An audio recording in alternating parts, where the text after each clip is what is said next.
Hello and welcome to my channel, Skyw 007. Today we are reviewing this right here, the Portable Buddy.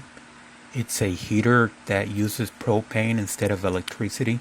The reason why I bought this is because recently we had a freeze up here in Texas, and we had no power. I had no power for about 20 hours and the temperature outside was below zero. So it felt like I was in the refrigerator for 20 hours. It was quite terrible. You never been in that situation before. So what I thought about doing now is having one of these in storage in case that ever happens again. And this heater is capable of producing either 4,000 or 9,000 BTU depending on the settings. What setting you have it on. And to give you an idea what 9,000 BTU is, if you go online and look up how much a personal 1,500 watt heater does, it'll give you 5,100 BTUs. So that's almost double. It's a powerful heater. So anyway, let's open it up and see what it looks like. Alright, so I'm going to use my Gerber tool to open this up. I got this for free from Walmart. And let's open it up.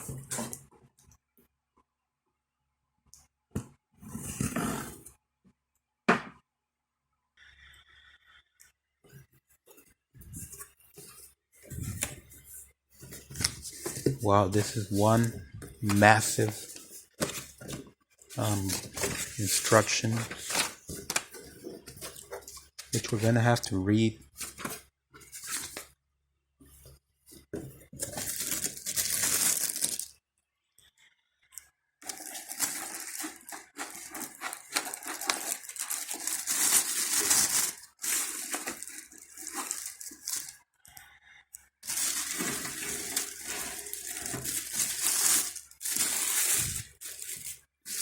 Okay, so it's looking nice. Very very sturdy. Industrial.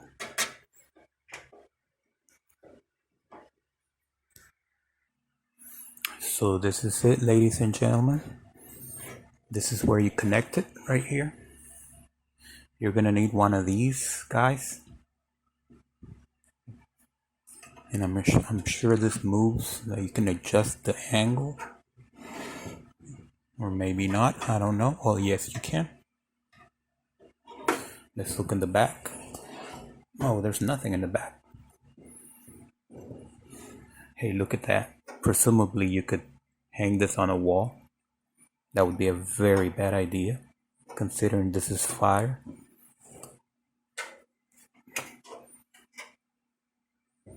Oh, look at that right there. It actually has a pilot. So you don't have to turn it off all the way. You just push and leave it on pilot. Push and put it on low. Put it on high. So let me read the instructions a little and then we're going to turn it on. Okay, so we are in the garage. So I read the instructions. The way you turn this on is you put this there, you screw that in, and you come over here and you have to use a lighter, not like a handheld lighter, but you move this to the pilot position and then you press like this.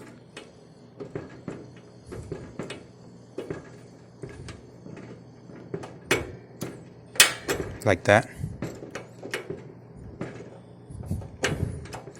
So this is off.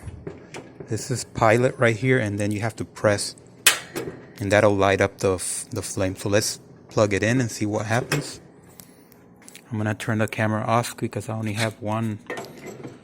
Well, maybe I can do this like this, just one-handed.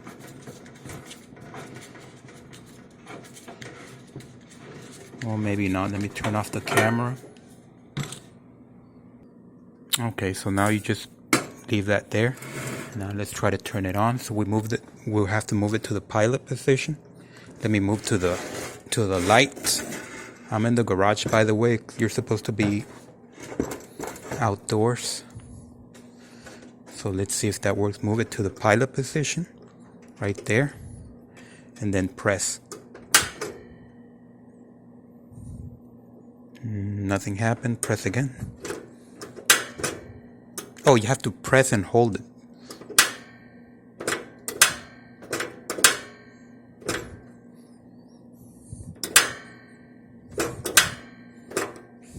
So that doesn't seem like a good idea. So let me just go get a lighter. That'll be easier. Yeah, let me go get a lighter. So basically you have to put the light over here, the flame there, so it'll turn on. So let's set it up. Let's move it to low. See what happens.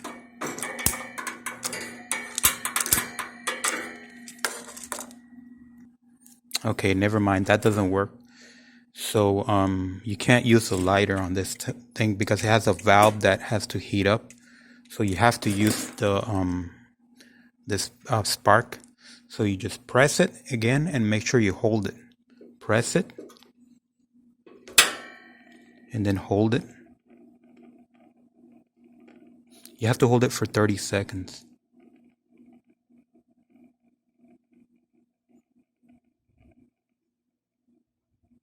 Okay, that should be enough. Okay, so now it's turned on. That's the pilot running. So now let's just basically, let me turn off the lights. So, all right. So now we just put it on max. So this is weird. Wow, that does generate heat.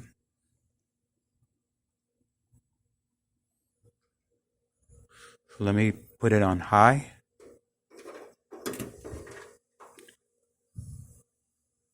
It almost looks like a TV. Wow.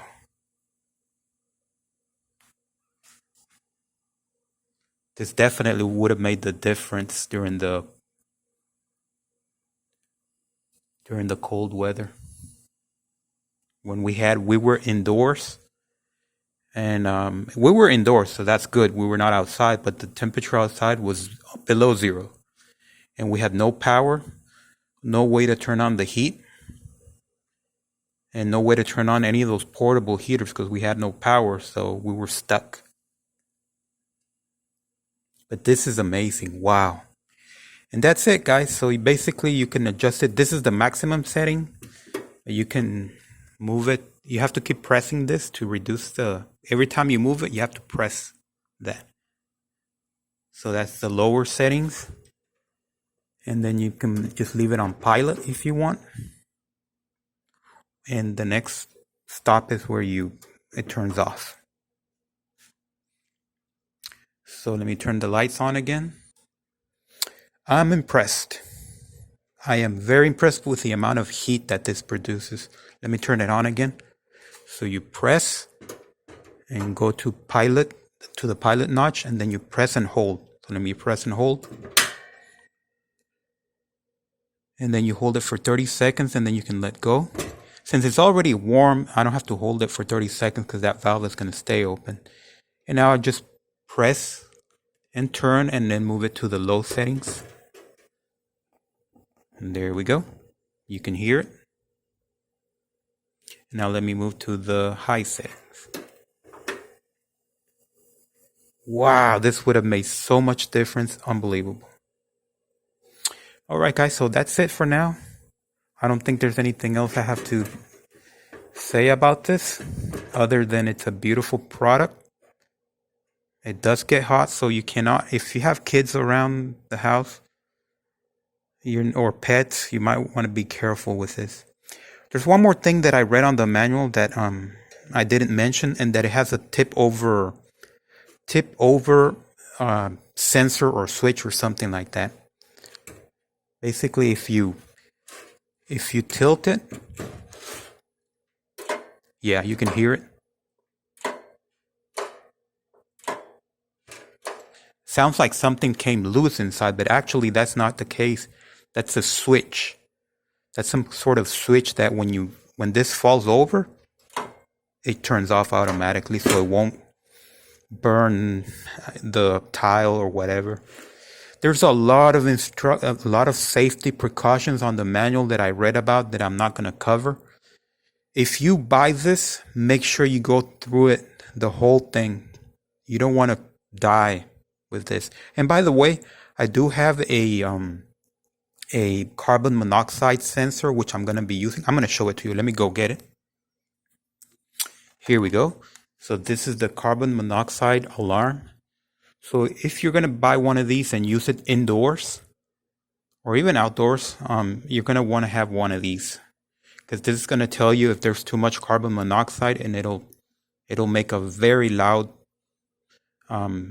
alarm, and it'll let you know that you need to turn this thing off or move to a ventilated area. But in general, this is designed to work indoors, so it should be safe. But just to be 100% sure, you're going to want to get one of these. It's only $10, so it's no big deal. This is $10, $15, depending on where you get it from. I got it from Walmart. And this thing right here was $74 plus tax. And I did not get it for free. I had to pay for it. Thank you for watching. Subscribe and thumbs up.